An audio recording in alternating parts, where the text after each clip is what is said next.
Martin Delija, pensjonant ta' 66 sena mill-imtarfa u joqgħod raħal ġdid, inżamm arrestat wara li fil-qorti wieġeb li mhux ħati ta' attentat taqtil brabta mal-isparatura li seħħet falqa biswit Vjal Santa Luċija f'Raħal ġdid fl-aħħar jum tas-sena.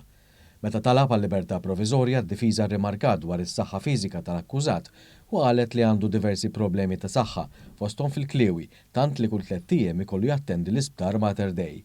Barra minn hekk għandu bżonn monitoraġġ fuq l-insulina li jrid jieħu ta' kuljum u għandu problemi serji f'qalbu. Id-difiża osservat li waqt l-arrest ingħata l-insulina 3 sigħat tard u kellu jittieħed l-isptar għax kien se jitlef ħajtu. Argumentat ukoll li l-biża' tat-tfixkil tal-provi ma japplikax f'dan il-każ għax il-provi huma preservati. Min-naħa tagħha l-prosekuzzjoni rrimarkat dwar is-serjetà tal-akkuża fil-konfront tal-imputat u fakret li dan qed jiġi mixli b'attentat taqtil. Brabta mat trattazzjoni li qiset is-saħħa tal-imputat, il-prosekuzzjoni sostniet li l-ħabs jista' jagħmel tajjeb għal visti li għandu l-imputat l-isptar u dan jittieħed Mater Dei sabiex jieħu l-kura neċessarja. Il-prosekuzzjoni qalet ukoll li għad hemm xhieda x'jiġdu f'dan l-istadju. Il-Maġistrat Astrid May Grima kellha tintervjeni bejn iż-żewġ partijiet fost diversi battibekki li saru.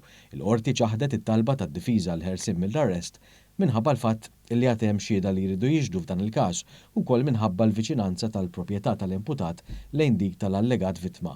Il-qorti rrakkomandat lid-direttur tal-Faċilità Korrettiva ta' Kordin biex jipprovdi lill-imputat kull għajnuna neċessarja waqt li jkun inkarċerat u enfasizzat li l-imputat għandu jinżamm taħt osservazzjoni sabiex il-mediċini li għandu bżonn jingħatawlu. Għannom tal-imputat deru l-avukati Jose Herrera, Matthew Xwiereb, Arter Azzopardi, Jacob Magri u Daniel Attard.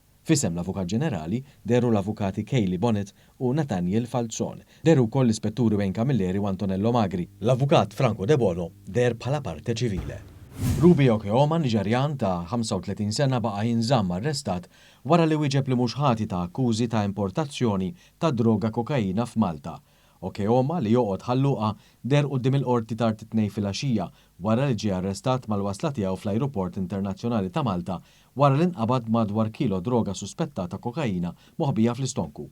Huwa kellu ftit aktar minn 100 kapsula ta' droga suspettata kokaina li tammonta għal madwar kilo u valur fit-triq ta' kważi 130,000 euro f'ġismu.